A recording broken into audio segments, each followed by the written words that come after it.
Udara di luar terasa lembab dan hangat, khas malam di kota besar yang tak pernah benar-benar tidur. Namun begitu pintu lobi gedung itu terbuka, hawa dingin dari pendingin ruangan langsung menyergap, membawa serta aroma parfum mahal dan aneka bunga yang wanginya terasa begitu pekat, nyaris memuakan. Aku menarik napas perlahan, menenangkan debar jantung yang sedikit berakselerasi, bukan karena takut, melainkan karena antisipasi. Ini adalah malam penentuan. Malam di mana sebuah drama yang telah kutulis naskahnya akan dipentaskan di panggung termegahnya. Gaun yang kukenakan berwarna biru malam, sederhana namun jatuh dengan pas di badan. Sebuah kontras yang sengaja kuciptakan di tengah lautan gaun berkilauan dan tuxedo mewah yang akan kutemui di dalam. Rambutku kusanggul rapi, riasan wajahku tipis. Hanya cukup untuk menyamarkan sisa-sisa malam tanpa tidur yang telah kujalani selama berbulan-bulan. Aku tidak datang sebagai pengemis perhatian.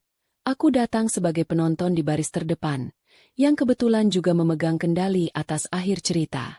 Langkahku mantap menapaki lantai marmer yang mengilap. Bunyi hak sepatuku terdengar samar di antara alunan musik orkestra yang mengalun lembut dari dalam aula utama.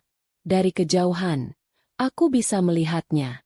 Sebuah panggung megah yang dihiasi ribuan bunga mawar putih dan kristal-kristal imitasi yang berkilauan norak di bawah sorotan lampu. Semua tampak sempurna. Sebuah perayaan cinta yang dibangun di atas pondasi kebohongan dan air mataku. Ironis. Aku berhenti sejenak di ambang pintu, membiarkan mataku menyapu seluruh ruangan, memetakan setiap sudut, setiap wajah. Para tamu undangan adalah orang-orang terpandang, rekan bisnis suamiku, teman-teman sosialita ibu mertuaku, dan beberapa wajah yang tak kukenali, mungkin dari pihak keluarga istri barunya. Mereka semua tertawa, berbincang, mengangkat gelas sampanye, merayakan persatuan dua manusia yang telah menghancurkan duniaku. Mataku akhirnya menemukan mereka, trio yang menjadi pusat alam semesta malam ini. Di sana, di tengah kerumunan, berdiri suamiku, Bram. Ia tampak gagah dalam setelan jas hitam yang mahal, senyumnya lebar, namun matanya tidak bisa berbohong. Ada secercah kegelisahan di sana, sebuah bayangan yang hanya bisa dikenali oleh orang yang pernah hidup bersamanya selama 10 tahun. Di sampingnya, bergelayut manja di lengannya, adalah Rosa, maduku. Ia mengenakan gaun pengantin yang begitu mewah, penuh dengan payet dan mutiara. Mahkota kecil bertengger di atas kepalanya seolah ia adalah seorang ratu. Wajahnya berseri-seri dengan kemenangan. Senyumnya adalah senyum superioritas. Senyum seorang pemenang yang berhasil merebut segalanya. Dan tak jauh dari mereka, duduk di sebuah kursi laksana singgasana, adalah Ibu Ratna, ibu mertuaku. Gaunnya tak kalah gemerlap. Perhiasan emas menghiasi leher dan pergelangan tangannya. Ia memandang berkeliling dengan dagu terangkat. Matanya menyiratkan kebanggaan dan kepuasan mutlak. Ia telah berhasil menyingkirkan menantu yang dianggapnya tidak sepadan dan menggantikannya dengan sumber kekayaan baru. Aku mulai berjalan masuk, perlahan, tanpa tergesa-gesa. Aku memilih jalur di sepanjang sisi ruangan, melewati meja-meja bundar yang penuh dengan hidangan mewah. Beberapa pasang mata mulai menyadari kehadiranku. Awalnya hanya lirikan sekilas, lalu berubah menjadi tatapan penuh. Diikuti oleh bisikan-bisikan yang coba mereka sembunyikan di balik kipas atau punggung tangan. Aku bisa membaca ekspresi mereka. Ada yang terkejut, ada yang kasihan, ada pula yang menatapku dengan cemoohan tersembunyi. Bukankah itu Nadia? Istri pertamanya. Berani sekali dia datang ke sini. Kasihan sekali, pasti masih tidak terima. Bisikan itu seperti desau angin, tidak cukup keras untuk menjadi badai, tapi cukup untuk membuat bulu kuduk meremang. Aku membiarkan mereka berbisik. Aku membiarkan mereka menilai. Mereka hanya melihat apa yang tampak di permukaan. Seorang istri yang terbuang, datang ke pernikahan suaminya dengan perempuan lain. Mereka tidak tahu bahwa di balik ketenangan ini, ada sebuah bom waktu yang siap meledak. Aku mengambil segelas air putih dari meja minuman, menolak sampahnya yang ditawarkan oleh seorang pramusaji. Tanganku tidak gemetar saat memegang gelas itu. Aku membawanya ke sebuah sudut yang agak remang, di dekat pilar besar yang memberiku pandangan sempurna ke arah panggung dan ketiga tokoh utamaku. Dari sini, Aku bisa melihat semuanya dengan jelas. Aku melihat bagaimana Bram tertawa canggung saat seorang tamu menepuk pundaknya. Bagaimana Rosa terus-menerus merapikan gaunnya dan melirik ke sekeliling, memastikan semua mata tertuju padanya. Aku melihat bagaimana Ibu Ratna memberikan isyarat kepada para pramusaji dengan angkuh. Mereka adalah aktor dan aktris di atas panggung sandiwara mereka sendiri, dan malam ini, aku adalah sutradaranya. Pikiranku melayang sejenak. Kembali ke masa-masa awal pernikahanku dengan Bram. Kami memulai semuanya dari nol. Dari sebuah rumah kontrakan kecil, dengan perabotan seadanya. Uang warisan dari kedua orang tuaku menjadi modal awal perusahaan yang kini membuat mereka bisa berpesta semewah ini.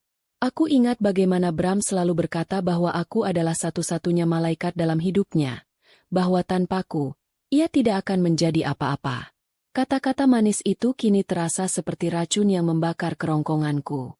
Ia benar. Tanpaku ia tidak akan menjadi apa-apa. Dan malam ini, aku akan mengambil kembali semua yang menjadi milikku, semua yang telah kubangun dengan keringat dan pengorbanan, dan membiarkannya kembali menjadi bukan siapa-siapa. Aku meneguk air putihku. Rasa dinginnya menjalar, membantuku menjaga kepala tetap jernih. Aku tidak merasakan sakit hati lagi. Perasaan itu sudah mati, terkubur di bawah lapisan kekecewaan dan pengkhianatan yang bertubi-tubi. Yang tersisa hanyalah sebuah tujuan yang dingin dan terukur.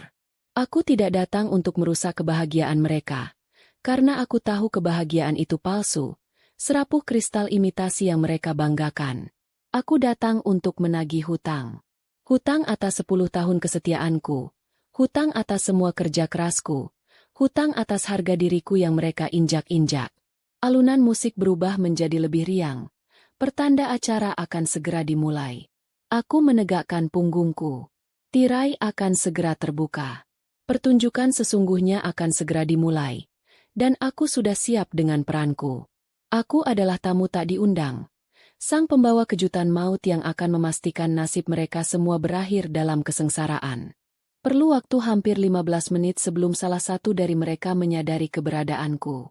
Kerumunan tamu yang terus bergerak dan cahaya lampu yang sengaja dibuat sedikit temaram menjadi kamuflase yang sempurna. Namun, mata elang seorang ibu mertua yang merasa terancam tidak bisa dibohongi selamanya. Aku melihatnya, momen ketika mata Ibu Ratna menyipit, fokusnya beralih dari seorang istri pejabat yang sedang mengajaknya bicara. Kepalanya sedikit miring, memastikan penglihatannya tidak salah. Lalu, matanya membelalak. Senyum di wajahnya yang dipoles tebal itu lenyap seketika, digantikan oleh ekspresi kaget yang dengan cepat berubah menjadi amarah murni. Ia mengucapkan sesuatu dengan cepat kepada lawan bicaranya, lalu mulai melangkah, membelah kerumunan dengan langkah-langkah cepat dan marah, seperti banteng yang melihat warna merah. Tujuannya hanya satu, sudut ruangan tempat aku berdiri dengan tenang. Aku tidak bergerak. Aku hanya menunggunya datang. Gelas air di tanganku masih kugenggam dengan erat namun stabil.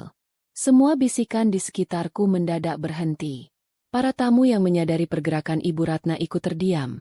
Mata mereka kini tertuju pada kami berdua, seolah sedang menantikan adegan utama dalam sebuah sinetron. Suasana yang tadinya riuh rendah kini menjadi senyap yang canggung. Hanya alunan musik orkestra yang masih setia mengiringi. Ibu Ratna berhenti tepat di hadapanku. Napasnya terdengar memburu, entah karena berjalan cepat atau karena amarah yang meluap-luap. Nadia, desisnya. Namanya sendiri terdengar seperti kutukan dari bibirnya yang berlipstik merah menyala. Apa yang kau lakukan di sini? Siapa yang mengundangmu? Aku menatapnya langsung, tanpa rasa takut. Aku tidak butuh undangan untuk datang ke pesta suamiku sendiri, Bu. Jawabku dengan suara yang datar dan terkendali. Jawaban itu sepertinya adalah bensin yang disiramkan ke dalam api. Wajahnya memerah padam di balik lapisan bedak yang tebal. Suamimu? Ia tertawa sinis. Suaranya melengking dan menarik lebih banyak perhatian. Bram bukan lagi suamimu. Suamimu sekarang sedang merayakan kebahagiaannya dengan istri barunya. Istri yang lebih pantas, lebih berkelas, tidak sepertimu. Perempuan tidak tahu malu. Beraninya kau datang ke sini untuk merusak suasana. Makian itu meluncur deras dari mulutnya.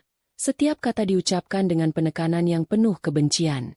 Beberapa tamu mulai mengeluarkan ponsel mereka, siap merekam drama gratis yang tersaji di depan mata. Saat itulah Bram dan Rosa tiba. Mereka pasti menyadari perubahan atmosfer di dalam ruangan dan mengikuti arah pandang semua orang. Wajah Bram langsung pucat pasi saat melihatku. Ia tampak seperti maling yang tertangkap basah. Sementara Rosa, ia justru tersenyum miring, senyum kemenangan yang angkuh. Ia melingkarkan tangannya lebih erat di lengan Bram, seolah ingin menegaskan kepemilikannya. "Ada apa ini, Ma?" tanya Bram dengan suara gugup. Matanya melirik ke arahku lalu ke arah tamu-tamu yang lain dengan panik. "Ada apa katamu?" bentak Ibu Ratna. Kini menoleh pada anaknya. "Lihat siapa yang datang. Perempuan ini, perusak ini, datang untuk membuat keributan di hari bahagiamu. Nadia, kumohon, pergilah," ucap Bram lirih. Matanya menatapku dengan tatapan yang aneh, campuran antara rasa bersalah, takut, dan permohonan. "Jangan buat masalah di sini." Aku hanya menatapnya, membiarkan keheninganku menjadi jawabanku. Aku ingin melihat sejauh mana ia akan jatuh, sejauh mana ia akan membiarkan dirinya dikendalikan oleh ibu dan istri barunya. "Memintanya pergi baik-baik," sela Rosa dengan nada mengejek. "Dia tidak akan mengerti bahasa seperti itu. Mas, orang seperti dia harus diusir." Rosa melepaskan pegangannya pada lengan Bram dan melangkah maju mendekatiku. Ia menatapku dari atas ke bawah dengan tatapan menghina. "Dengar, ya, Nadia, Mas Bram sudah tidak menginginkanmu.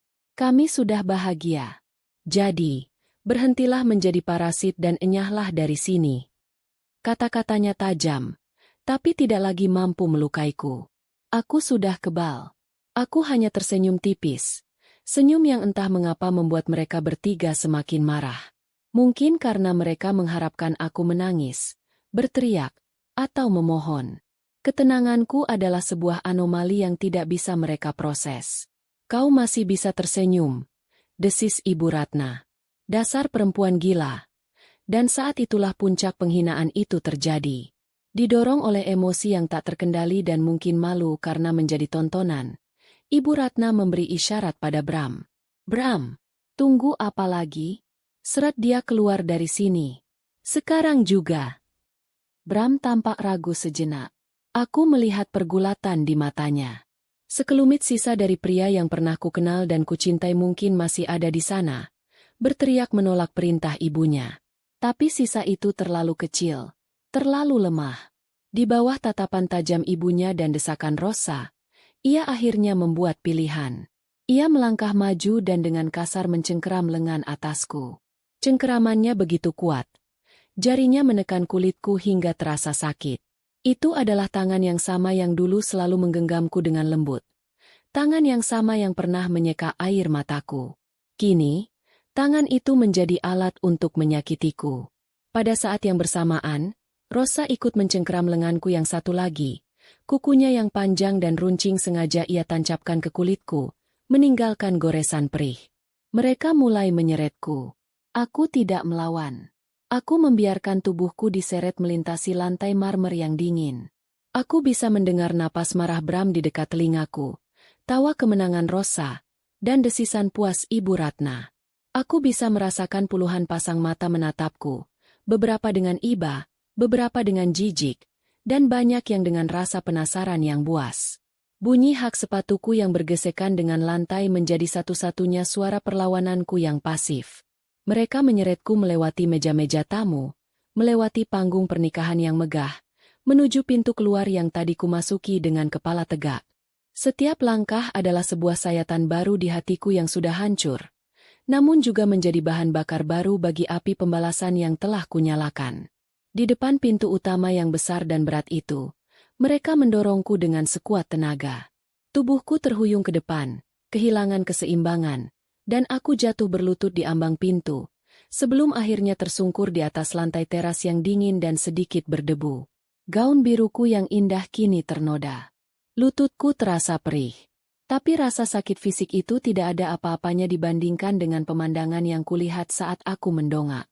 Bram, Rosa, dan Ibu Ratna berdiri di ambang pintu, menatapku yang terkapar di bawah dengan tatapan penuh kemenangan dan penghinaan. Mereka seperti tiga dewa pencabut nyawa yang telah berhasil mengusir roh jahat. "Jangan pernah tunjukkan wajahmu lagi di hadapan kami," bentak Bram. Suaranya bergema di lobi yang sepi. Itu adalah kalimat terakhir yang ia ucapkan padaku. Setelah itu, pintu kayu yang berat itu dibanting hingga tertutup, meninggalkan bunyi debuman keras yang menandai akhir dari segalanya. Atau lebih tepatnya, awal dari akhir mereka.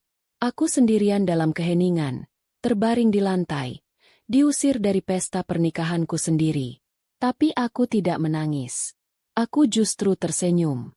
Karena mereka tidak tahu, dengan mendorongku keluar, mereka baru saja melepaskan rantai terakhir yang menahanku. Mereka baru saja memberikan izin padaku untuk menekan tombol penghancur. Kejutan mautku sudah menanti. Lantai di bawah tubuhku terasa dingin dan keras. Sebuah realitas yang kontras dengan kelembutan palsu karpet di dalam sana. Untuk beberapa saat, aku tidak bergerak. Aku hanya berbaring di sana, di teras lobi yang remang, membiarkan rasa perih di lututku dan sengatan dari goresan kuku rosa di lenganku menjadi pengingat yang nyata. Suara debuman pintu yang ditutup tadi masih terngiang di telingaku. Sebuah titik, sebuah penanda akhir yang begitu brutal dan definitif. Mereka pikir mereka telah membuangku, menyingkirkan masalah terakhir yang mengganggu perayaan kemenangan mereka. Mereka salah. Ini bukanlah akhir. Ini adalah peluit yang menandakan dimulainya babak terakhir permainan. Babak di mana aku yang menentukan aturannya. Pikiranku melayang, ditarik mundur oleh arus kenangan yang menyakitkan. Semuanya tidak terjadi dalam semalam. Pengkhianatan itu merayap masuk ke dalam rumah tanggaku secara perlahan. Seperti racun yang diteteskan sedikit demi sedikit hingga akhirnya mematikan. Aku ingat saat-saat pertamanya. Bram yang mulai sering pulang larut, dengan alasan rapat mendadak atau harus menemui klien penting di luar kota. Awalnya aku percaya. Aku adalah istri yang mendukung karir suaminya. Istri yang akan menyiapkan air hangat dan makan malam untuknya. Tidak peduli jam berapapun ia pulang. Aku akan memijat pundaknya yang lelah. Mendengarkan keluh kesahnya tentang pekerjaan, tanpa sedikit pun menaruh curiga. Aku terlalu sibuk mencintainya untuk bisa melihat celah-celah kebohongan yang mulai ia bangun. Lalu, perubahan-perubahan kecil mulai terasa lebih jelas. Aroma parfum wanita yang asing, yang samar-samar menempel di kemejanya. Bukan aroma yang menyengat, hanya sekilas, tapi cukup untuk membuat hatiku berdesir aneh. Saat kutanya, ia akan tertawa dan berkata itu mungkin parfum rekan kerjanya di lift. Sebuah jawaban yang masuk akal. Sebuah jawaban yang kuizinkan diriku untuk mempercayainya. Kemudian, ponselnya. Benda itu yang dulu sering tergeletak di mana saja, kini selalu ada di sisinya. Layarnya menghadap ke bawah, dan diberi kata sandi yang tidak ku ketahui. Ia menjadi lebih sering menerima telepon di luar, di balkon atau di taman belakang, dengan suara berbisik. Urusan kantor. Sayang. Rahasia perusahaan. Katanya setiap kali aku menatapnya dengan tanya. Lagi-lagi, aku memilih untuk percaya. Karena tidak percaya berarti mengakui bahwa ada sesuatu yang salah dalam surga kecil yang kubangun. Dan aku belum siap untuk itu. Malam-malam tanpa tidurku dimulai. Aku akan berbaring di sampingnya, mendengarkan deru napasnya yang teratur, dan bertanya-tanya siapa yang ada di pikirannya sebelum ia terlelap. Aku mulai memperhatikan penampilannya. Ia jadi lebih sering membeli baju baru, memakai parfum yang lebih mahal, dan menghabiskan waktu lebih lama di depan cermin. Semua untuk siapa? Ia bilang ia harus menjaga penampilan di depan klien.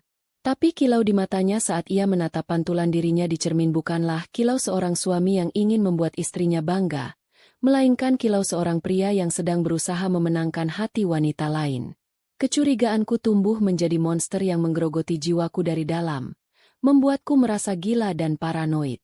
Aku mulai membenci diriku sendiri karena meragukannya. Tetapi aku juga tidak bisa mengabaikan instingku yang menjerit.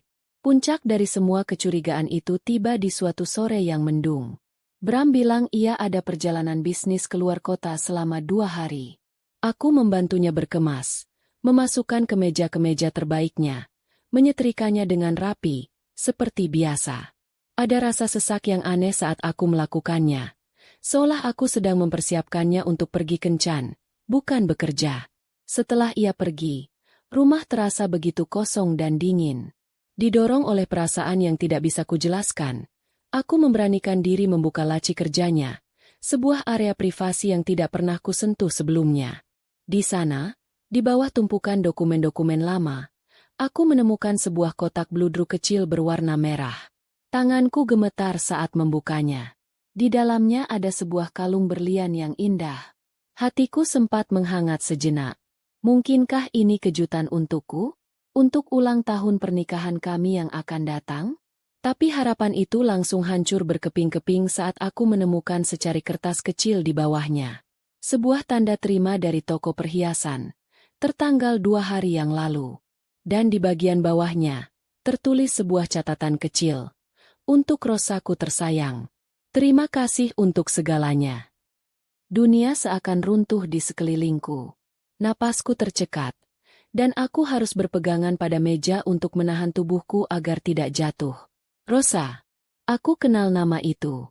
Anak dari salah satu kolega bisnis Bram. Seorang gadis muda yang beberapa kali diperkenalkan kepadaku di acara-acara perusahaan. Gadis yang selalu menatapku dengan senyum manis yang kini kusadari penuh dengan kepalsuan. Jadi ini perjalanan bisnisnya. Jadi ini klien pentingnya. Kalung itu, kalung yang begitu indah, bukanlah untukku. Semuanya menjadi jelas sekarang. Malam-malam yang larut, telepon-telepon rahasia, aroma parfum yang asing. Aku tidak gila. Aku tidak paranoid. Aku hanya seorang istri yang dikhianati. Aku tidak langsung melabraknya. Aku butuh waktu untuk berpikir. Aku menangis semalaman, memeluk foto pernikahan kami, mencoba mencari di mana letak kesalahanku. Apa yang kurang dariku? Bukankah aku telah memberikan segalanya? Dalam keputusasaan, aku melakukan satu hal bodoh. Aku pergi menemui Ibu Ratna. Aku masih menganggapnya sebagai ibuku sendiri, sebagai orang yang bijaksana yang bisa membantuku menyelamatkan pernikahanku. Aku datang ke rumahnya, dengan mata bengkak dan hati yang hancur. Aku ceritakan semuanya, tentang kecurigaanku, tentang kalung itu, tentang nama Rosa. Aku berharap ia akan marah pada Bram, akan menasihati putranya dan membelaku. Betapa naifnya aku. Ibu Ratna mendengarkanku dengan ekspresi dingin. Setelah aku selesai bicara, ia justru tersenyum tipis. Nadia, Nadia, katanya dengan nada merendahkan. Kau ini terlalu polos. Pria seperti Bram, pria yang sukses dan tampan, wajar jika ada wanita lain yang menyukainya. Kau seharusnya bisa memaklumi itu.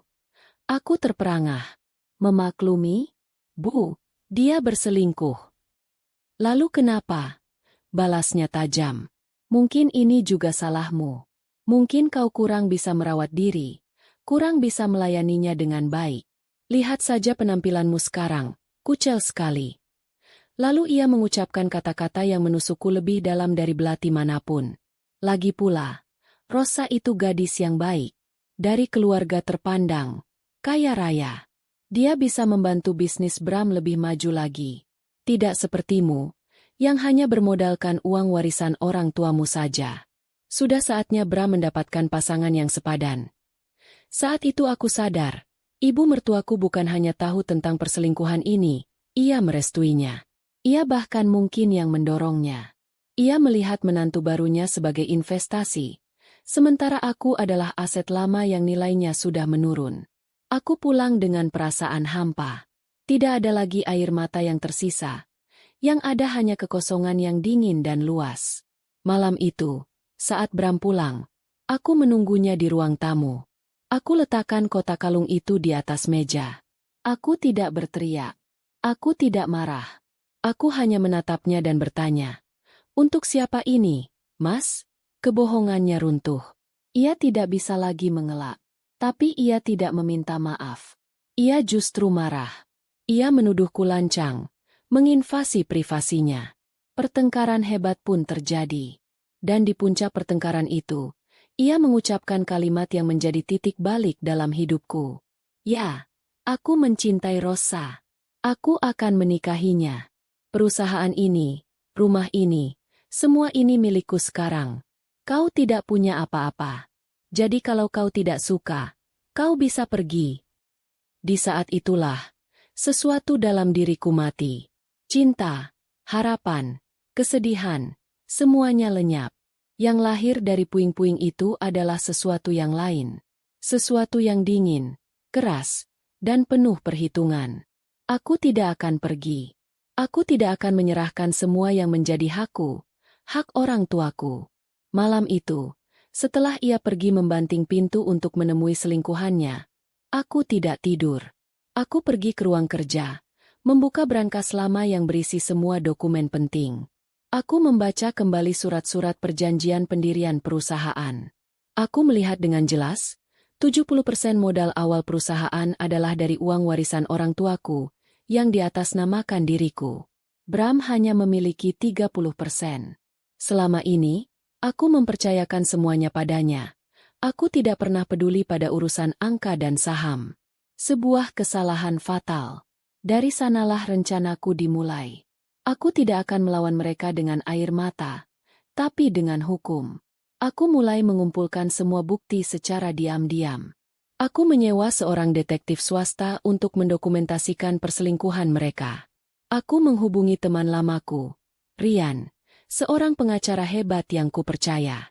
Bersama Rian, kami mulai menelusuri aliran dana perusahaan. Dan apa yang kami temukan jauh lebih busuk dari sekadar perselingkuhan. Bram dan ibunya telah melakukan penggelapan dana selama bertahun-tahun. Mereka membuat perusahaan cangkang, memalsukan faktur, dan mengalihkan keuntungan perusahaan ke rekening pribadi Ibu Ratna. Mereka mencuri tidak hanya dariku, tapi juga dari para investor lain yang menanamkan modal. Mereka pikir aku bodoh. Mereka pikir aku tidak akan pernah tahu. Mereka meremehkanku. Dan itulah yang akan menjadi senjata terbesarku. Selama berbulan-bulan aku hidup dalam kepura-puraan. Menjadi istri yang patuh sambil diam-diam mengumpulkan setiap kepingan bukti yang akan menghancurkan mereka. Dan malam ini, di puncak kesombongan mereka, semua kepingan itu akan kusatukan. Aku mendorong tubuhku untuk bangkit. Otot-ototku terasa kaku, dan lututku berdenyut sakit. Aku menepuk-nepuk gaunku, membersihkan debu yang menempel, bukan karena peduli pada penampilanku, tapi sebagai sebuah gestur simbolis. Aku sedang membersihkan diriku dari sisa-sisa kehidupan lamaku, dari jejak tangan mereka yang kotor. Aku melirik sekali lagi ke arah pintu besar yang tertutup rapat itu. Di baliknya, ada musik, tawa, dan perayaan. Di baliknya, ada 3 orang yang merasa telah memenangkan pertempuran. Aku berbalik badan, memunggungi itu semua, dan mulai berjalan menuruni tangga lobi yang megah. Setiap langkah terasa lebih ringan dari sebelumnya. Beban penghinaan yang baru saja mereka timpakan padaku, anehnya, justru terasa seperti sayap yang memberiku kekuatan. Mereka telah melakukan hal terburuk yang mereka bisa, dan aku masih berdiri. Sekarang, giliranku. Aku berjalan menyusuri jalan masuk yang dihiasi lampu-lampu taman, menuju area parkir yang lebih sepi.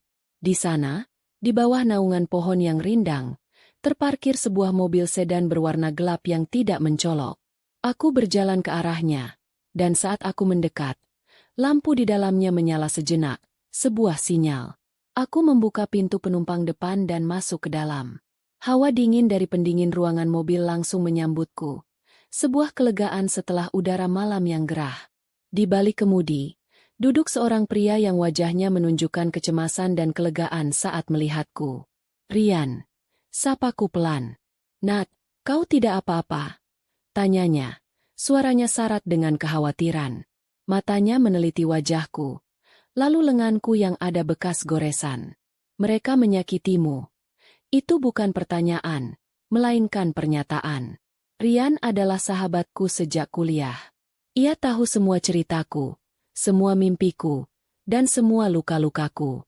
Ia adalah orang pertama yang kuhubungi malam itu saat duniaku hancur, dan tanpa ragu, ia langsung berada di sisiku. Aku baik-baik saja, Ri. Jawabku, dan aku bersungguh-sungguh. Ini hanya goresan kecil.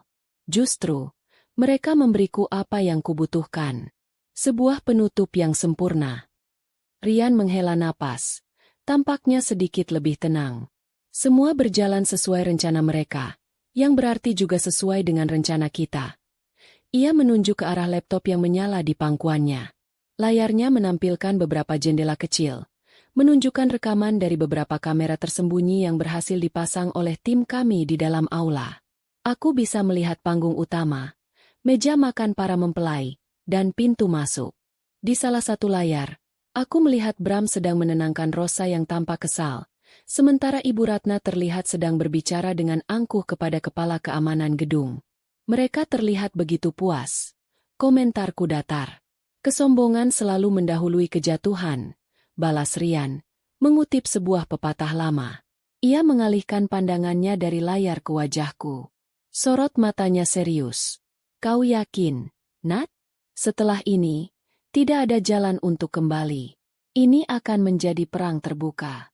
Nama keluarga mereka akan hancur. Media akan meliputnya besar-besaran. Hidupmu juga akan berubah. Aku menghargai kepeduliannya. Ia ingin memastikan aku siap menghadapi konsekuensinya. Bukan hanya konsekuensi bagi mereka, tapi juga bagiku. Aku menatap lurus ke depan, ke arah gedung megah yang berkilauan itu. Di dalamnya ada 10 tahun hidupku, 10 tahun cinta dan pengabdian yang dibalas dengan pengkhianatan.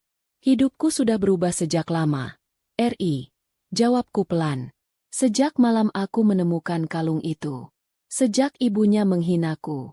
Sejak suamiku sendiri mengatakan bahwa aku bukan siapa-siapa dan tidak punya apa-apa. Mereka sudah menyatakan perang sejak lama. Aku hanya diam-diam mempersiapkan pasukanku. Malam ini bukan tentang balas dendam karena sakit hati. Ini tentang keadilan. Ini tentang mengambil kembali apa yang menjadi hakku dan hak orang tuaku. Uang yang mereka gunakan untuk pesta mewah itu, uang yang mereka pakai untuk membeli gaun dan perhiasan, itu adalah uang hasil keringat ayahku, uang warisanku yang mereka curi. Mereka tidak hanya mengkhianatiku sebagai istri, mereka menipuku sebagai mitra bisnis, dan menipu semua investor yang percaya pada mereka. Aku berhenti sejenak, menarik napas dalam-dalam. Aku tidak melakukan ini hanya untuk diriku.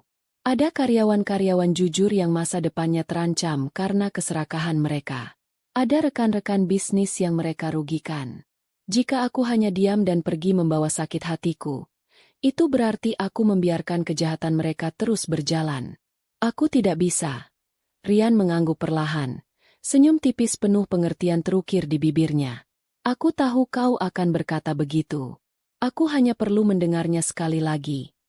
Ia lalu mengalihkan perhatiannya kembali ke laptop. Tim teknis sudah siap. Video, kejutan, itu sudah berhasil dimasukkan ke dalam daftar putar video pernikahan mereka. Disamarkan dengan nama file, Our Sweet Journey. Mereka tidak akan curiga sedikit pun. Operator di dalam hanya perlu menekan tombol play saat MC memberikan aba-aba. Dan polisi? Tanyaku. Jantungku berdebar sedikit lebih kencang. Berkas laporan sudah kumasukkan secara daring 1 jam yang lalu, lengkap dengan semua bukti awal. Aku sudah berbicara dengan kontakku di kepolisian. Mereka setuju untuk bersiaga di dekat sini. Mereka bilang, begitu video ini tayang di depan umum dan disaksikan oleh banyak orang, terutama oleh para korban investor yang hadir di sana, itu akan menjadi bukti yang tidak terbantahkan dan memperkuat alasan mereka untuk melakukan penangkapan segera di tempat kejadian perkara. Ini akan mencegah Bram dan ibunya kabur atau mencoba menghilangkan barang bukti. Semuanya sudah siap. Setiap detail telah direncanakan dengan matang. Setiap kemungkinan sudah diperhitungkan. Tidak ada ruang untuk kesalahan. Ini adalah momen penentuan. Rian menatapku. Tangannya melayang di atas touchpad laptopnya. Menunggu perintah terakhir dariku. Tunggu aba-aba dari MC yang akan memutar video kenangan mereka. Kataku. Saat lampu utama diredupkan dan semua perhatian tertuju ke layar. Saat itu kau berikan perintah untuk memulai. Aku ingin mereka berada di puncak kebahagiaan mereka. Di puncak kesombongan mereka. Saat semuanya direnggut dari hadapan mereka. Rian mengangguk. Mengerti. Kami duduk dalam keheningan selama beberapa menit. Hanya suara napas kami dan dengungan pelan dari laptop yang terdengar. Dari layar, aku melihat MC sudah naik ke atas panggung. Ia mulai berbicara. Suaranya yang ceria terdengar samar-samar bahkan dari sini. Ia memanggil kedua mempelai untuk maju ke depan. Aku melihat Bram dan Rosa berjalan ke tengah panggung, bergandengan tangan, tersenyum ke arah penonton. Lampu aula perlahan-lahan diredupkan, menyisakan satu sorot lampu utama yang menyorot mereka berdua dan layar raksasa di belakang mereka. Inilah saatnya. Saat di mana kebohongan mereka akan ditelanjangi di depan semua orang yang mereka coba buat terkesan. Aku menatap Rian. Mataku bertemu dengan matanya. Aku memberinya anggukan kecil. Sebuah isyarat tanpa kata. Rian mengerti. Jarinya bergerak dan menekan tombol enter. Mulai sekarang, Rian, bisikku, lebih pada diriku sendiri. Putar videonya.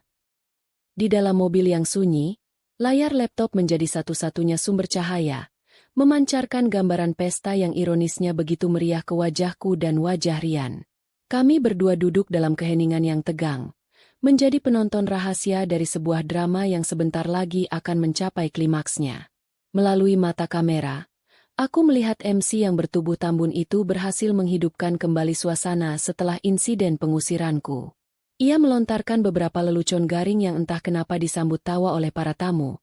Mungkin karena sampahnya gratis yang terus mengalir, atau karena mereka hanya ingin melupakan kecanggungan yang baru saja terjadi. Mereka semua, para penonton di dalam sana, mengira drama malam ini telah usai. Mereka salah besar. Aku melihat Bram, Rosa, dan Ibu Ratna kembali ke singgasana mereka di meja utama. Wajah mereka sudah kembali dihiasi senyum. Meski kali ini tampak sedikit lebih kaku, sedikit lebih dipaksakan.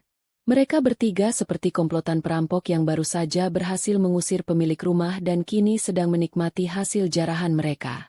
Mereka mengangkat gelas, membalas sapaan para tamu, dan berpose untuk para fotografer. Mereka berakting seolah tidak ada yang terjadi, seolah keberadaanku tadi hanyalah sebuah gangguan kecil yang tak berarti. Sikap itu, sikap meremehkan itu, semakin menguatkan keyakinanku bahwa apa yang akan kulakukan ini adalah hal yang benar. MC di atas panggung berdeham, meminta perhatian sekali lagi. Hadirin sekalian yang berbahagia. Sebelum kita melanjutkan acara dansa bersama, ada beberapa patah kata yang ingin disampaikan oleh ibunda dari mempelai pria, yang terhormat Ibu Ratna Wulandari. Mari kita berikan tepuk tangan yang paling meriah. Suara tepuk tangan membahana. Aku melihat Ibu Ratna bangkit dari kursinya dengan anggun. Gaunnya yang berkilauan memantulkan cahaya lampu. Ia berjalan ke atas panggung dengan dagu terangkat. Senyumnya penuh dengan kepuasan. Ini adalah momennya. Momen untuk memamerkan kemenangannya kepada dunia. Ia mengambil mikrofon, dan setelah keheningan singkat, ia mulai berbicara. Suaranya yang manis namun penuh kepalsuan itu mengalir melalui speaker. Dan aku bisa mendengarnya dengan jelas dari laptop Rian. Selamat malam, Bapak, Ibu, dan seluruh tamu undangan yang saya hormati. Malam ini, hati saya sebagai seorang ibu dipenuhi dengan kebahagiaan yang meluap-luap. Ia berhenti sejenak, menyapukan pandangannya ke seluruh ruangan. Melihat putra satu-satunya yang saya cintai, Bram, akhirnya menemukan pelabuhan hatinya yang sejati, seorang wanita yang tidak hanya cantik, tapi juga datang dari keluarga yang terhormat dan berpendidikan. Seorang putri yang selama ini saya impikan. Setiap katanya adalah sebuah tamparan tak terlihat untukku. Pelabuhan hati yang sejati, keluarga terhormat, putri yang saya impikan. Semua adalah antitesis dari diriku di matanya. Seperti yang kita semua tahu, lanjutnya, nadanya kini sedikit lebih serius, seolah ingin berbagi kebijaksanaan. Dalam perjalanan hidup, terkadang kita harus berani melepaskan masa lalu yang membebani untuk bisa menyambut masa depan yang cerah. Kita harus bisa membedakan mana emas dan mana kuningan. Dan malam ini, putra saya telah membuktikan bahwa ia memilih emas murni. Para tamu bertepuk tangan lagi, beberapa mengangguk-angguk setuju, mungkin mengira ini adalah nasihat pernikahan yang puitis. Tapi aku tahu, ia sedang berbicara tentangku. Aku adalah kuningan yang telah ia buang, masa lalu yang membebani. Aku mengepalkan tanganku di pangkuan, merasakan kuku jariku menekan telapak tanganku. "Tenang, Nat," bisik Rian. Matanya tetap fokus pada layar. Biarkan dia menggali lubang kuburnya sendiri lebih dalam. Setelah pidato penuh sanjungan palsu itu selesai, giliran Bram yang dipanggil ke atas panggung. Ia tampak jauh lebih gugup daripada ibunya. Ia merapikan dasi kupu-kupunya beberapa kali sebelum mulai berbicara. "Terima kasih, Ma. Terima kasih semuanya sudah datang." Suaranya sedikit bergetar. Ia berbicara tentang bagaimana ia bertemu Rosa, tentang cinta pada pandangan pertama, sebuah kebohongan besar karena saat itu ia masih menjadi suamiku. Ia memuji kecantikan Rosa, kebaikan hatinya, dan bagaimana Rosa telah memberinya semangat baru. Aku mendengarkan setiap kata-katanya dengan perasaan aneh yang bukan lagi sakit, melainkan jijik. Pria yang berdiri di atas panggung itu adalah orang asing bagiku. Pria yang dulu ku kenal, yang sederhana dan penuh cinta, telah lama mati, digantikan oleh boneka pengecut yang dikendalikan oleh keserakahan ibunya dan nafsunya sendiri. Acara berikutnya adalah pemotongan kue. Sebuah kue pernikahan raksasa, mungkin setinggi 7 tingkat, dihiasi dengan bunga-bunga gula yang rumit, didorong ke tengah panggung. Bram dan Rosa berdiri di depannya, memegang sebuah pisau panjang yang dihiasi pita emas bersama-sama. Kilatan lampu blitz dari kamera para fotografer tidak henti-hentinya menyambar. Mereka tersenyum, menatap satu sama lain, lalu mengarahkan pisau itu dan memotong potongan pertama kue mereka. Mereka saling menyuapi kue itu dengan mesra, sebuah adegan yang seharusnya romantis, namun di mataku tampak seperti ritual pagan yang menjijikan. Mereka sedang merayakan persatuan mereka di atas reruntuhan pernikahanku, memakan kue manis yang dibeli dengan uang haram. Dan akhirnya, momen yang kutunggu-tunggu pun tiba. Setelah acara potong kue, MC kembali mengambil alih. "Baiklah, hadirin sekalian. Sekarang tiba saatnya untuk sebuah persembahan yang sangat istimewa. Sebuah kejutan yang telah disiapkan khusus untuk kedua mempelai kita. Mari kita saksikan bersama sebuah video perjalanan cinta Bram dan Rosa. Kami persilakan kedua mempelai untuk tetap di atas panggung dan menikmati kenangan indah ini." Aku melihat Bram dan Rosa saling berpandangan, pura-pura terkejut. Ibu Ratna tersenyum bangga. Para tamu bertepuk tangan penuh antisipasi. Di dalam mobil, aku bisa merasakan jantungku berdetak lebih cepat. Aku menoleh ke arah Rian. Ia menatapku, mencari konfirmasi terakhir. Aku hanya mengangguk. Tatapanku kembali terpaku pada layar. Lampu di seluruh aula diredupkan, menyisakan panggung yang bermandikan cahaya. Semua tamu memutar kursi mereka, menghadap ke layar raksasa yang tergantung di belakang panggung. Layar itu kini masih gelap. Di atas panggung, Bram merangkul pinggang Rosa, dan mereka berdua menatap layar dengan senyum bahagia. Mereka mengira akan melihat foto-foto liburan rahasia mereka, video-video mesra mereka. Mereka menantikan sebuah pembenaran atas perselingkuhan mereka, yang dikemas dalam sebuah tayangan romantis. Mereka siap menerima tepuk tangan dan decak kagum. Hitung mundur menuju kehancuran mereka telah berakhir. No. Keheningan yang penuh antisipasi menyelimuti aula. Bahkan dari dalam mobil, aku bisa merasakan ketegangan itu melalui getaran suara di speaker laptop. Di atas panggung, Bram dan Rosa berdiri seperti dua patung porselen yang sempurna. Wajah mereka terangkat menatap layar gelap, menanti kisah cinta mereka diputar untuk dinikmati semua orang. Ibu Ratna, dari mejanya, memasang ekspresi seorang ratu yang akan menyaksikan penobatan putranya. Mereka berada di puncak dunia mereka, sebuah puncak yang curam dan rapuh, dan mereka sama sekali tidak menyadari bahwa mereka akan segera terdorong jatuh ke dalam jurang. Rian menekan tombol enter. Jarinya bergerak dengan presisi yang tenang, sebuah tindakan kecil di dalam mobil yang sunyi, namun akan memicu ledakan dahsyat di dalam sana. Di layar laptopku, aku melihat layar raksasa di panggung itu berkedip, lalu menyala. Bukan dengan video atau logo yang gemerlap, hanya warna biru lembut. Lalu, alunan musik mulai terdengar. Sebuah melodi piano yang sangat kukenal. Melodi yang sama yang mengiringi langkahku menyusuri altar 10 tahun yang lalu. Melodi lagu pernikahan kami. Aku melihat rahang Bram menegang di layar. Ia pasti mengenali lagu itu. Matanya bergerak gelisah, mencari seseorang di ruang kontrol audio, tapi ruangan itu gelap dan jauh. Rosa, yang tidak tahu apa-apa tentang lagu itu, hanya tersenyum, mengira itu adalah pilihan musik romantis yang klasik. Kemudian, gambar pertama muncul. Bukan foto Bram dan Rosa di pantai atau di restoran mewah.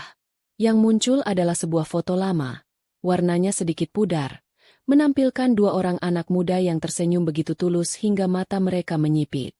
Seorang pria kurus dengan kemeja sederhana dan seorang wanita dengan gaun putih yang juga sederhana, rambutnya tergerai.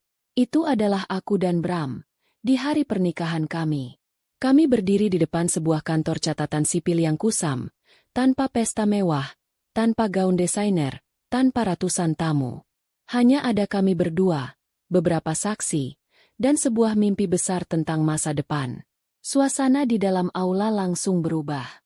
Aku bisa melihatnya dengan jelas. Bisikan-bisikan yang tadinya samar kini menjadi gumaman yang lebih keras. Para tamu saling berpandangan. Wajah mereka dipenuhi kebingungan. Di atas panggung, senyum di wajah Rosa membeku, lalu perlahan luntur, digantikan oleh kerutan di dahinya. Ia menoleh ke arah Bram. Bibirnya bergerak membentuk pertanyaan tanpa suara. Apa ini? Bram tidak menjawab. Wajahnya pucat seperti kertas. Matanya terpaku pada layar, pada hantu dari masa lalunya, pada pria yang pernah menjadi dirinya. Ibu Ratna, di mejanya, tampak seperti baru saja disambar petir. Ia setengah bangkit dari kursinya, tangannya menunjuk ke arah panggung, mulutnya terbuka namun tidak ada suara yang keluar. Video terus berjalan. Layar kini menampilkan serangkaian foto-foto lama kami. Foto kami di depan rumah kontrakan pertama kami, mengecat dinding bersama. Foto kami makan mie instan di lantai karena belum punya meja makan. Foto saat kami merayakan ulang tahun perusahaan yang pertama, hanya dengan sebuah kue kecil dan 2 batang lilin, di sebuah kantor yang sempit dan pengap. Setiap gambar adalah bukti dari perjuangan kami, dari cinta kami yang tulus, dari fondasi yang kubangun bersamanya. Musik piano yang lembut itu terus mengalun, membuat setiap gambar terasa begitu menusuk. Lalu, sebuah suara mulai terdengar, mengisi keheningan yang canggung di aula itu. Itu adalah suaraku, yang telah kurekam sebelumnya. Suaraku tenang, jelas, dan tanpa emosi, seperti seorang narator yang sedang membacakan sebuah laporan. Setiap perjalanan besar selalu dimulai dari langkah pertama yang kecil, kataku melalui speaker. Setiap gedung pencakar langit dibangun di atas fondasi yang kuat. Dan setiap bisnis yang sukses, dimulai dari sebuah modal. Saat kata, modal, kuucapkan, layar berubah. Foto-foto kenangan itu lenyap. Layar menjadi hitam selama sepersekian detik. Lalu sebuah dokumen yang dipindai muncul dengan jelas, memenuhi seluruh layar raksasa itu. Itu adalah salinan dari akta pendirian perusahaan. Suaraku kembali terdengar, dingin dan faktual. PT Jaya Mandiri didirikan 10 tahun yang lalu. Dengan struktur modal sebagai berikut. Sebuah panah merah digital muncul di layar, menyorot pasal tentang kepemilikan saham. Bramantara Putra, 30%. Panah itu kemudian bergerak. Nadia Anindita, 70%. Berasal dari dana warisan almarhum Bapak dan Ibu Anindita. Gumaman di dalam ruangan berubah menjadi desas-desus yang lebih keras. Beberapa rekan bisnis Bram yang duduk di barisan depan terlihat memajukan tubuh mereka, menatap layar dengan tajam. Mereka baru saja mengetahui sebuah fakta yang selama ini disembunyikan rapat-rapat oleh Bram dan ibunya, bahwa aku adalah pemegang saham mayoritas. Sebelum ada yang sempat mencerna informasi itu sepenuhnya, layar kembali berubah. Kali ini yang muncul adalah sebuah laporan rekening koran perusahaan dari 8 tahun yang lalu. Suaraku melanjutkan narasi. Kepercayaan adalah modal yang paling berharga. Ia diberikan dengan cuma-cuma, namun nilainya tak terhingga. Panah merah itu kembali muncul, menyorot sebuah transaksi keluar dalam jumlah yang sangat besar. Tapi terkadang, kepercayaan itu disalahgunakan. Kamera digital di video itu melakukan zoom in, memperbesar detail transaksi itu hingga bisa dibaca dengan jelas oleh semua orang di dalam ruangan. Tanggal transaksi. Jumlah uang, 500 juta rupiah. Dan nama penerima, Ratna Wulandari. Aula menjadi senyap seketika. Keheningan yang begitu pekat, hingga kau bisa mendengar suara jarum jatuh. Semua mata kini beralih dari layar ke meja utama. Tempat Ibu Ratna duduk membeku seperti patung es. Wajahnya yang tadi pucat kini berubah menjadi kelabu. Ia menatap layar dengan horor, seolah sedang melihat iblis penagih utang. Di atas panggung, Bram akhirnya bergerak. Ia berbalik, berteriak panik ke arah belakang panggung. Matikan! Matikan proyektornya sekarang. Tapi tidak ada yang terjadi. Video terus berjalan. Rian sudah mengantisipasi ini. Sistem itu telah diretas, dan tidak bisa dihentikan dari ruang kontrol biasa. Layar kembali menampilkan dokumen lain. Sebuah transaksi lagi. 1 miliar rupiah. Penerima, Ratna Wulandari. Lalu satu lagi. Dan satu lagi. Layar itu kini menampilkan serangkaian bukti transfer. Tanggal yang berbeda, jumlah yang berbeda-beda. Namun dengan satu nama penerima yang sama. Itu adalah sebuah pola perampokan sistematis yang terjadi selama bertahun-tahun. Suaraku yang tenang kembali mengudara. Tanpa ampun. Mereka bilang, di balik setiap pria sukses, ada seorang wanita hebat. Dalam kasus ini, di balik setiap pria sukses, ada seorang ibu yang hebat-hebat dalam menguras rekening perusahaan. Kejutan mautku baru saja dimulai. Aku baru saja melempar bom pertama. Dan aku masih punya banyak amunisi tersisa. Keheningan di dalam aula pecah seperti kaca yang dihantam batu. Bisikan dan gumaman yang tadinya terdengar seperti desau angin kini berubah menjadi gelombang suara yang gaduh dan penuh amarah. Aku melihat dengan jelas dari layar laptopku, bagaimana para tamu, terutama yang duduk di meja-meja depan yang diperuntukkan bagi kolega bisnis dan investor penting, mulai saling bertukar pandang. Ekspresi mereka bukan lagi kebingungan, melainkan kalkulasi yang dingin. Mereka sedang menghubungkan titik-titik, mencerna implikasi dari apa yang baru saja mereka saksikan. Uang perusahaan yang notabene adalah sebagian uang mereka, telah mengalir deras ke rekening pribadi ibu mertuaku selama bertahun-tahun. Di atas panggung, Bram benar-benar kehilangan kendali. Matikan! Saya bilang matikan! Teriaknya lagi. Suaranya terdengar serak dan putus asa. Ia bahkan mencoba berlari ke belakang panggung untuk menghentikan semuanya sendiri.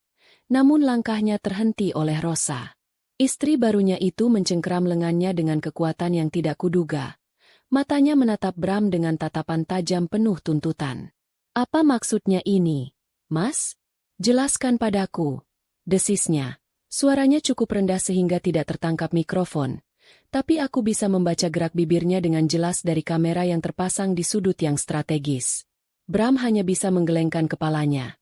Wajahnya basah oleh keringat dingin. Matanya melesat ke sana kemari seperti binatang yang terperangkap. Sementara itu, di mejanya, Ibu Ratna akhirnya berhasil menemukan suaranya kembali. Fitnah. Ini semua fitnah. Pekiknya, suaranya melengking tinggi, membelah keributan di dalam ruangan. Ini pasti kerjaan perempuan gila itu. Dia tidak terima diceraikan dan sekarang mencoba menghancurkan nama baik keluarga kami. Jangan percaya padanya. Beberapa tamu mungkin akan termakan oleh kata-katanya, jika saja videoku berhenti di situ. Tapi aku sudah mengantisipasi pembelaan seperti ini. Aku tahu mereka akan menggunakan taktik playing victim, menyalahkanku, dan menyebutku gila. Karena itu, aku sudah menyiapkan pukulan berikutnya, yang jauh lebih telak. Layar raksasa itu kembali berubah. Dokumen-dokumen keuangan itu lenyap, digantikan oleh sebuah visualisasi gelombang suara yang sederhana dengan latar belakang hitam. Lalu, suara kedua terdengar. Kali ini bukan suaraku, melainkan suara yang sangat mereka kenal. Suara Ibu Ratna. Rekaman itu sedikit berderak, menandakan rekaman itu diambil secara tersembunyi. Tapi suaranya terdengar sangat jelas. Pokoknya kau harus pindahkan dana itu sebelum akhir bulan, Bram. Ke rekening ibu yang biasa. Bilang saja itu untuk biaya operasional proyek baru. Kemudian terdengar suara Bram yang ragu-ragu. Tapi Bu, bagian audit sudah mulai banyak bertanya. Aku takut ini terlalu berisiko. Risiko? Suara Ibu Ratna terdengar tertawa sinis dalam rekaman itu. Risiko terbesar kita adalah hidup pas-pasan. Kau ini terlalu lembek. Sama seperti almarhum ayahmu. Ibu butuh uang itu untuk arisan berlian dan untuk renovasi rumah. Penampilan itu penting. Bram, kita harus menunjukkan pada semua orang bahwa kita adalah keluarga terpandang. Soal audit, biar itu jadi urusan ibu. Lagi pula, Nadia tidak akan pernah tahu. Dia terlalu sibuk mengurus rumah dan memikirkan menu makan malammu. Dia tidak akan pernah mengerti soal bisnis. Kalimat terakhir itu adalah paku di peti mati Ibu Ratna. Ia tidak hanya mengakui kejahatannya, tapi ia juga menunjukkan dengan jelas penghinaannya terhadapku, menganggapku bodoh dan naif. Di aula pesta, aku melihat wajah Ibu Ratna berubah dari merah pada menjadi seputih kapur. Ia menatap layar dengan mulut ternganga, seolah tidak percaya telinganya sendiri. Ia baru saja mendengar suaranya sendiri membongkar kebusukannya di hadapan ratusan orang. Para tamu kini menatapnya dengan tatapan yang berbeda. Bukan lagi sekadar curiga, melainkan campuran antara jijik dan cemoohan. Namun, aku belum selesai. Aku juga tidak akan membiarkan Rosa lolos begitu saja, berpura-pura menjadi korban yang tidak tahu apa-apa. Layar kembali menampilkan visualisasi gelombang suara yang lain. Kali ini, suara yang terdengar adalah suara Bram dan Rosa, dari rekaman percakapan telepon beberapa bulan lalu, sebelum kami resmi bercerai. Jadi kapan surat cerainya selesai diurus, sayang? Suara Rosa terdengar manja dan tidak sabar. Aku sudah tidak sabar ingin menempati rumah itu. Dan jangan lupa, kau sudah janji akan membelikanku mobil sport keluaran terbaru setelah semua aset diamankan. Sabar, sayang, sabar, jawab suara Bram. Semuanya butuh proses. Nadia itu keras kepala. Tapi tenang saja, ibu sedang membantuku mengurus semuanya. Setelah dia pergi, semua yang menjadi miliknya akan menjadi milik kita. Hahaha, dia benar-benar bodoh ya. Suara Rosa tertawa renyah dalam rekaman itu. Bekerja keras bertahun-tahun, tapi pada akhirnya semua jatuh ke tangan kita. Kasihan sekali. Di atas panggung, Rosa tersentak seolah baru saja disetrum. Ia menatap layar dengan ngeri, lalu menatap Bram dengan tatapan membunuh. Topeng manisnya telah terkoyak, memperlihatkan wajah aslinya yang tamak dan licik. Para tamu yang tadinya mungkin sedikit bersimpati padanya sebagai istri baru yang tertipu, kini menatapnya dengan kebencian yang sama. Dia bukan korban, dia adalah predator yang sama. Dan kemudian, aku meluncurkan serangan terakhirku, serangan pamungkas yang kutujukan bukan hanya pada mereka, tetapi pada para investor yang hadir di ruangan itu. Layar kembali berubah. Kali ini, menampilkan sebuah rekaman video CCTV dari sebuah ruang rapat. Tanggal yang tertera di sudut layar menunjukkan rekaman itu dibuat sekitar setahun yang lalu. Di dalam video itu, terlihat Bram sedang duduk berhadapan dengan 3 orang pria yang wajahnya sangat kukenal. Mereka adalah Bapak Hendrawan, Bapak Suryo, dan Bapak Tanaka, 3 investor terbesar di perusahaan, dan ketiganya sedang duduk di barisan paling depan di aula pesta itu saat ini. Aku melihat mereka bertiga di layar laptopku, mencondongkan tubuh ke depan, mata mereka terpaku pada layar. Dalam video itu, Bram terlihat sedang meyakinkan mereka tentang sebuah proyek konstruksi besar. Saya jamin, bapak-bapak sekalian, kata Bram dalam video itu dengan penuh percaya diri. Kita hanya akan menggunakan material dengan kualitas nomor 1 dari Jerman. Ini menyangkut reputasi perusahaan kita. Video kemudian menampilkan adegan Bram dan ketiga investor itu menandatangani kontrak miliaran rupiah. Lalu, video itu terpotong. Adegan berikutnya adalah rekaman dari kamera tersembunyi yang berbeda, di sebuah gudang yang remang. Bram terlihat sedang berbicara dengan seorang mandor proyek. Suaranya terdengar jelas. Dengar, pakai saja material dari Tiongkok itu, yang kualitas nomor 3. Campur dengan sedikit material yang bagus untuk sampel laporan. Tidak akan ada yang tahu. Selisih dananya, kita bagi 2.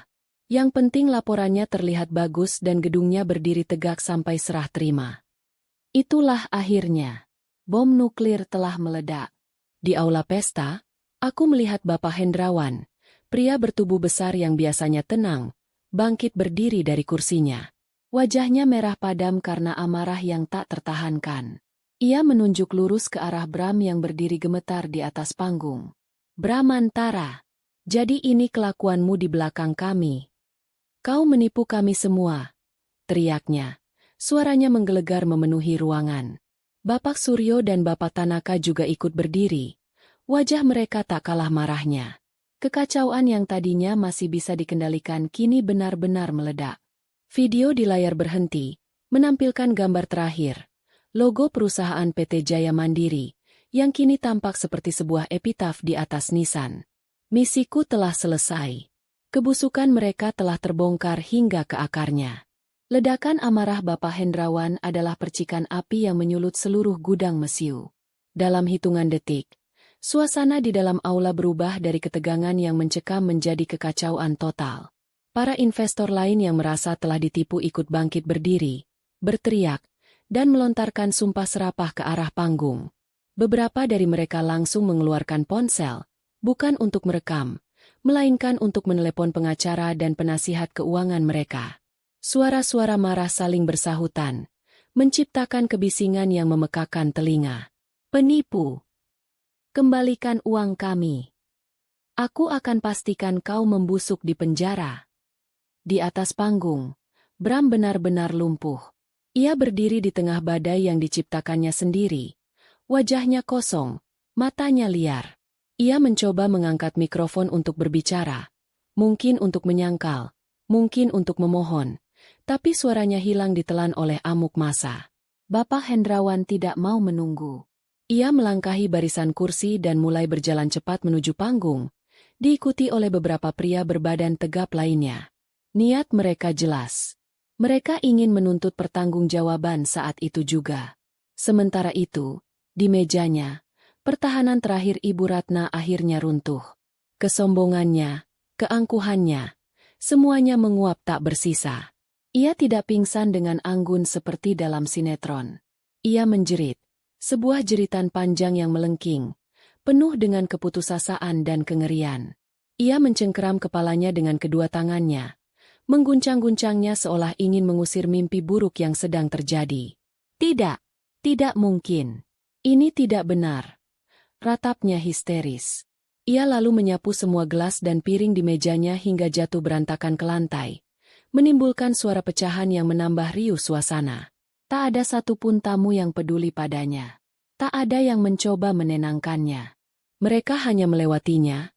Mata mereka tertuju pada sumber masalah utama, putranya. Dan Rosa, sang ratu malam itu, akhirnya menunjukkan warna aslinya. Mimpinya untuk hidup bergelimang harta, menjadi nyonya besar di kalangan sosialita, hancur berkeping-keping di depan matanya hanya dalam waktu kurang dari 10 menit. Semua kemewahan yang ia nikmati, gaun pengantinnya yang mahal, perhiasan yang ia kenakan, pesta pernikahan ini, semuanya ternyata dibeli dengan uang hasil kejahatan. Rasa cintanya yang palsu menguap seketika, digantikan oleh amarah dan naluri untuk menyelamatkan diri. Ia berbalik menghadap Bram, matanya menyala-nyala karena benci. Jadi ini kekayaan yang kau banggakan? Teriaknya tepat di depan wajah Bram. Suaranya cukup keras untuk terdengar di antara kebisingan. Kau menikahiku dengan uang hasil menipu. Kau menyeretku ke dalam masalahmu? Bram hanya menatapnya dengan pandangan kosong, masih terlalu syok untuk merespons. Melihat suaminya yang tak berdaya itu membuat Rosa semakin murka. Tanpa pikir panjang, ia mengangkat tangannya dan menampar wajah Bram dengan sekuat tenaga. Plak! Suara tamparan itu terdengar begitu keras, cukup untuk membuat beberapa orang di dekat panggung terdiam sejenak. Kau menghancurkan hidupku, brengsek! Jeritnya lagi, sebelum ia berbalik, mengangkat gaunnya yang merepotkan, dan mencoba lari dari panggung, menerobos kerumunan, ingin sejauh mungkin dari bencana ini. Pertarungannya telah usai. Ia memilih untuk melarikan diri dari kapal yang sedang karam. Di tengah kekacauan itu, para tamu undangan lainnya bereaksi dengan cara yang berbeda-beda. Para kolega bisnis yang namanya tidak terseret, buru-buru pergi, Berjalan cepat menuju pintu keluar. Tidak ingin citra mereka tercoreng karena berada di tempat yang salah pada waktu yang salah.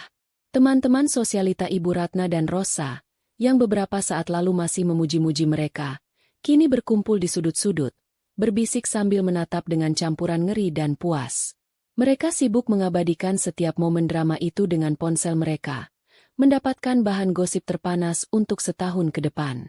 Para pramusaji dan staf hotel hanya bisa berdiri mematung, bingung dan takut, tidak tahu harus berbuat apa.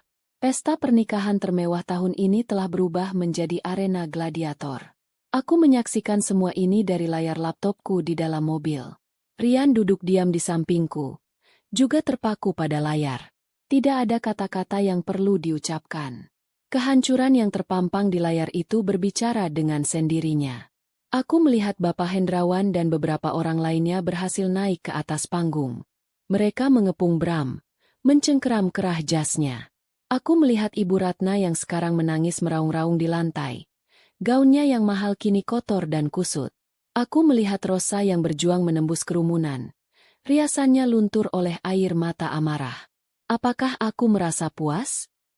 Tidak ada rasa kemenangan yang meluap-luap. Yang kurasakan adalah sebuah kelegaan yang dingin dan berat. Seolah sebuah beban besar yang telah menekan pundakku selama berbulan-bulan akhirnya terangkat. Aku telah membawa kebenaran pada terang, sekotor dan sebrutal apapun wujudnya. Aku tidak menikmati penderitaan mereka, tapi aku tahu ini adalah konsekuensi yang harus mereka terima atas perbuatan mereka sendiri. Mereka telah menabur angin, dan kini mereka menuai badai. Badai yang sempurna di tengah pesta pernikahan mereka. Dari kejauhan, aku bisa mendengar sayup-sayup suara sirine yang semakin mendekat. Babak berikutnya akan segera dimulai. Dan kali ini, para aktornya adalah penegak hukum. Suara sirene yang tadi terdengar sayup-sayup di kejauhan kini semakin keras dan memekakan telinga, merobek malam dan menyusup masuk ke dalam aula yang sudah porak-poranda. Raungan itu adalah musik pengiring yang sempurna untuk babak akhir drama ini. Di dalam mobil, aku dan Rian saling berpandangan. Inilah saatnya. Semua rencana kami, semua bukti yang kami kumpulkan, akan mencapai puncaknya di tangan hukum. Lampu rotator berwarna biru dan merah yang berputar-putar mulai memantul di jendela-jendela kaca gedung yang tinggi, memandikan lobi yang mewah itu dengan cahaya yang dingin dan darurat, mengubah suasana pesta yang hancur menjadi sebuah tempat kejadian perkara. Di dalam aula, kekacauan yang tadinya didominasi oleh amarah para investor perlahan mereda, digantikan oleh kebingungan dan rasa ingin tahu saat mereka mendengar suara sirene yang mendekat. Teriakan dan makian perlahan-lahan berhenti. Semua kepala menoleh ke arah pintu masuk utama, menantikan apa yang akan terjadi selanjutnya. Di atas panggung, Bapak Hendrawan dan rekan-rekannya yang tadi mencengkeram Bram, sedikit melonggarkan pegangan mereka. Mereka adalah pebisnis. Mereka tahu kapan harus mundur dan membiarkan pihak yang lebih berwenang mengambil alih. Pertarungan fisik dan verbal telah usai. Kini pertarungan hukum yang sesungguhnya akan dimulai. Pintu kayu besar yang tadi dibanting di depanku, kini terbuka dengan lebar. Namun kali ini bukan aku yang masuk, melainkan sekelompok orang berseragam polisi, berjalan dengan langkah yang tegap dan teratur. Mereka ada sekitar 8 orang, dipimpin oleh seorang pria parubaya dengan setelan kemeja sipil yang rapi. Yang kutahu dari Rian adalah detektif kepala unit kejahatan ekonomi. Kehadiran mereka yang tiba-tiba dan resmi itu seolah menyedot semua sisa udara dari dalam ruangan. Para tamu yang tadi masih berkerumun, secara refleks memberi jalan, menciptakan sebuah koridor manusia dari pintu masuk hingga ke arah panggung. Sang detektif berjalan di depan, matanya yang tajam menyapu seluruh ruangan, menilai situasi dengan cepat. Ia melihat panggung yang berantakan, kue pengantin yang separuh hancur, para tamu yang syok, dan 3 tokoh utama yang kini menjadi pusat perhatian. Ia tidak tampak terkejut. Rian sudah memberinya gambaran lengkap tentang apa yang akan ia temui. Ia berjalan lurus menuju panggung, diikuti oleh beberapa anak buahnya. "Selamat malam," sapanya, suaranya tenang namun berwibawa, memecah keheningan yang tegang. "Saya Detektif Hartono dari Kepolisian Daerah." Ia berhenti di depan panggung, matanya menatap lurus ke arah Bram. "Apakah Anda yang bernama Bramantara Putra?" "Bram," yang masih gemetar, hanya bisa mengangguk lemah. Pembelaan dirinya yang tadi sempat berkobar kini padam total. Di hadapan para investor yang marah ia mungkin masih bisa mencoba berdalih. Tapi di hadapan seragam coklat itu, ia tahu permainannya telah berakhir. Bapak Bramantara, lanjut Detektif Hartono, suaranya yang datar terdengar begitu mengancam. Kami datang ke sini berdasarkan laporan resmi yang kami terima beberapa jam yang lalu, dengan nomor laporan sekian-sekian, atas dugaan tindak pidana penipuan dan penggelapan dana perusahaan PT Jaya Mandiri. Kami meminta Anda untuk ikut bersama kami ke kantor polisi untuk dimintai keterangan lebih lanjut. Setiap kata yang diucapkan oleh detektif itu adalah sebuah pukulan palu godam yang menghancurkan sisa-sisa harga diri Bram. Di hadapan ratusan orang yang tadinya ia undang untuk menyaksikan kejayaannya, ia kini dituduh sebagai penipu dan penggelap. Tapi, ini salah paham, Pak. Bram mencoba membela diri, suaranya terdengar seperti cicitan. Ini hanya masalah keluarga. Ini fitnah dari mantan istri saya. Detektif Hartono tidak tergerak. Anda bisa menjelaskan semuanya nanti di kantor polisi. Saat ini, kami harap Anda bisa bekerja sama. Sang detektif memberi isyarat kepada dua orang petugas di belakangnya. Mereka naik ke atas panggung dan berdiri di kedua sisi Bram. Pada saat itulah, Bram melakukan perlawanan terakhirnya yang sia-sia. Anda tidak tahu siapa saya? Saya mengenal orang-orang penting. Ancamnya, mencoba menggunakan kartu terakhir yang ia miliki. Tapi Detektif Hartono hanya menatapnya dengan pandangan dingin. Kami tahu persis siapa Anda, Pak. Sekarang, silakan ikut kami. Kedua petugas itu dengan sigap memegang lengan Bram. Saat itulah aku mendengar suara yang paling memuaskan malam itu. Suara, klik, yang tajam dan dingin saat borgol logam dipasangkan di pergelangan tangan Bram di belakang punggungnya. Mempelai pria malam itu, kini resmi menjadi seorang tersangka. Setelah mengamankan Bram, perhatian Detektif Hartono beralih. Matanya mencari-cari, lalu berhenti pada sosok wanita yang sedang terisak-isak di lantai, tak jauh dari meja utama. Dan itu, tanyanya pada salah satu petugas sambil menunjuk ke arah Ibu Ratna. Apakah itu Ibu Ratna Wulandari? Petugas itu mengangguk. Detektif itu pun memberi isyarat lagi. Dua orang polisi wanita mendekati Ibu Ratna. Ibu, mohon berdiri. Anda juga harus ikut kami ke kantor. Ibu Ratna mendongak. Wajahnya yang sembab dipenuhi air mata dan riasan yang luntur.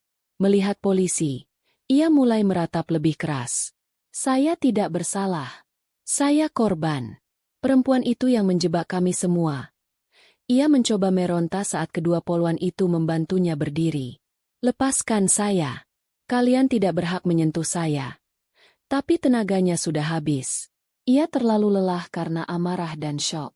Dengan lunglai, ia membiarkan dirinya dipapah pergi. Kemudian dimulailah prosesi arak-arakan yang paling memalukan dalam hidup mereka. Bram dan ibunya digiring turun dari panggung, berjalan melewati koridor manusia yang tadi terbentuk. Kilatan lampu ponsel menyambar tanpa henti, merekam setiap detik kejatuhan mereka. Mereka harus berjalan melewati wajah-wajah yang tadinya menatap mereka dengan kagum, kini menatap dengan cemoohan. Mereka harus melewati rekan-rekan bisnis yang kini memalingkan muka, pura-pura tidak kenal. Aku melihat Bram menundukkan kepalanya dalam-dalam, tidak sanggup menatap siapapun. Sementara Ibu Ratna, ia masih terus bergumam tentang fitnah dan ketidakadilan. Sebuah lagu sumbang dari seorang primadona yang telah jatuh dari panggungnya. Di tengah kerumunan itu, aku mencari sosok Rosa. Ia tidak ada di antara orang-orang yang mengelilingi panggung. Aku melihatnya di dekat pintu keluar, berhasil menyelinap di antara para tamu yang panik. Ia berdiri sejenak, menoleh ke belakang, menatap Bram yang sedang digiring polisi dengan ekspresi yang sulit diartikan. Ada kemarahan di sana, tapi juga ada kelegaan seorang pelarian yang berhasil lolos. Kemudian, ia berbalik dan menghilang di balik pintu, enyah dari kehidupan Bram secepat ia masuk ke dalamnya. Dari dalam mobil, aku menyaksikan semua adegan penutup itu. Aku melihat Bram dan ibunya dimasukkan ke dalam mobil polisi yang berbeda. Aku melihat pintu mobil itu ditutup, memisahkan mereka dari dunia kemewahan yang telah mereka bangun di atas kebohongan. Beberapa saat kemudian, mobil-mobil itu mulai bergerak, sirenenya kembali meraung, menjauh dari gedung pesta dan menghilang di telan malam. Rian mematikan laptopnya. Layar yang tadinya terang kini menjadi gelap. Pertunjukan telah usai. Semuanya sudah selesai, Nat, kata Rian pelan. Aku tidak menjawab. Aku hanya menatap ke jalanan yang kini kembali sepi, merasakan kelegaan yang begitu dalam, namun juga sebuah kesedihan yang tak bisa kujelaskan. Keadilan telah ditegakkan, tapi harganya adalah kehancuran total dari sebuah masa lalu yang pernah menjadi segalanya bagiku. 3 bulan telah berlalu sejak malam yang penuh badai itu. Hiruk-pikuk dan kehebohan skandal pernikahan itu perlahan-lahan mereda, digantikan oleh berita-berita baru yang lebih sensasional. Namun dampaknya masih terasa, seperti riak air yang terus menyebar bahkan setelah batu yang menyebabkannya telah tenggelam ke dasar. Aku memilih untuk menjauh dari semua itu. Aku meninggalkan kota yang penuh dengan kenangan pahit itu dan menyewa sebuah rumah kecil yang sederhana di tepi pantai. Sebuah tempat di mana suara satu-satunya yang membangunkanku di pagi hari adalah deburan ombak dan kicauan burung. Pagi ini, seperti pagi-pagi sebelumnya, aku duduk di teras belakang rumahku, menghadap ke laut biru yang terbentang luas. Secangkir teh hangat mengepulkan uap di atas meja kayu kecil di sampingku. Di pangkuanku, ada sebuah tablet. Aku tidak lagi takut membaca berita. Aku justru melakukannya setiap pagi, bukan untuk mencari tahu tentang mereka, tetapi sebagai sebuah pengingat bahwa bab itu dalam hidupku telah benar-benar berakhir. Jariku menggulir layar, melewati berita politik dan olahraga, hingga aku menemukan sebuah artikel kecil di kolom hukum. Judulnya tertulis dengan jelas, kasus penipuan PT Jaya Mandiri memasuki babak akhir, vonis akan dijatuhkan minggu depan.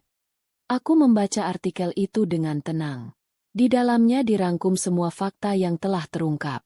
Bramantara Putra dan ibunya, Ratna Wulandari, didakwa dengan pasal berlapis, penipuan, penggelapan dana, dan pencucian uang. Semua bukti yang kuberikan, ditambah dengan kesaksian para investor dan hasil audit forensik, membuat posisi mereka tidak terbantahkan.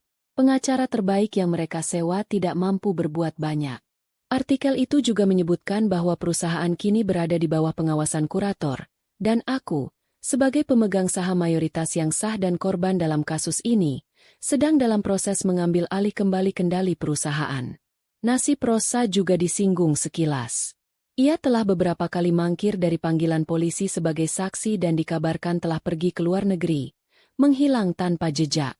Ia berhasil lari dari hukum, tapi aku tahu, ia tidak akan pernah bisa lari dari reputasinya yang telah hancur. Setelah selesai membaca, aku meletakkan tablet itu. Aku menatap ke cakrawala, tempat langit dan laut bertemu. Tidak ada rasa kemenangan atau kegembiraan di dalam hatiku. Yang ada hanyalah perasaan damai yang dalam. Sebuah ketenangan yang datang dari kesadaran bahwa kebenaran telah menemukan jalannya. Aku tidak lagi membenci Bram. Kebencian adalah emosi yang melelahkan. Dan aku sudah terlalu lelah. Yang kurasakan untuknya kini adalah sebuah rasa kasihan yang samar. Kasihan pada pria lemah yang tidak mampu berdiri di atas kakinya sendiri, yang membiarkan keserakahan ibunya dan nafsunya sendiri menghancurkan hidupnya. Aku berduka untuk pria muda yang pernah kucintai 10 tahun yang lalu, pria yang penuh mimpi dan cinta, yang kini potretnya hanya tersisa dalam album foto lama. Pria itu telah lama tiada. Dan yang dipenjara sekarang adalah orang asing bagiku. Siang itu, Rian datang berkunjung. Ia membawakan beberapa dokumen yang perlu kutandatangani, berkaitan dengan proses restrukturisasi perusahaan. Kami duduk di teras yang sama, menikmati angin laut yang sepau-sepau. "Bagaimana keadaanmu?" tanyanya. Setelah semua urusan pekerjaan selesai kami bahas. "Aku baik-baik saja, Ri. Lebih baik dari yang pernah kubayangkan," jawabku jujur. "Dan perusahaan?" "Berantakan," katanya sambil tersenyum tipis. "Tapi bisa diperbaiki. Para investor setuju dengan proposal kita untuk restrukturisasi utang. Mereka lebih memilih mendapatkan kembali sebagian uang mereka secara perlahan daripada perusahaan ini bangkrut total. Dan yang terpenting, para karyawan masih bisa bekerja. Kau telah menyelamatkan banyak orang, Nat." Aku terdiam sejenak. Aku tidak pernah berniat menjadi pahlawan. Aku hanya ingin mengambil kembali apa yang menjadi hakku. Terkadang, dengan memperjuangkan hak kita sendiri, kita justru ikut memperjuangkan hak orang lain, balas Rian bijak. Ia menatapku dengan sorot mata yang hangat, sorot mata seorang sahabat sejati. Lalu, apa rencanamu selanjutnya? Setelah semua ini benar-benar selesai, kau akan kembali ke kota dan memimpin perusahaan itu. Aku menggeleng pelan. Aku akan menunjuk dewan direksi yang profesional untuk menjalankannya. Aku hanya akan mengawasinya dari jauh sebagai pemilik. Aku tidak ingin kembali ke kehidupan itu. Jadi, apa yang ingin kau lakukan? Tanyanya lagi. Aku tersenyum. Senyum tulus pertama yang kurasakan setelah sekian lama. Aku tidak tahu. RI. Dan rasanya menyenangkan sekali untuk tidak tahu. Mungkin aku akan belajar melukis. Atau membuka sebuah kedai kopi kecil di dekat sini. Atau mungkin aku hanya akan duduk di sini setiap hari, membaca buku dan mendengarkan suara ombak. Untuk pertama kalinya dalam hidupku, aku punya banyak sekali pilihan, dan semua pilihan itu adalah milikku sendiri.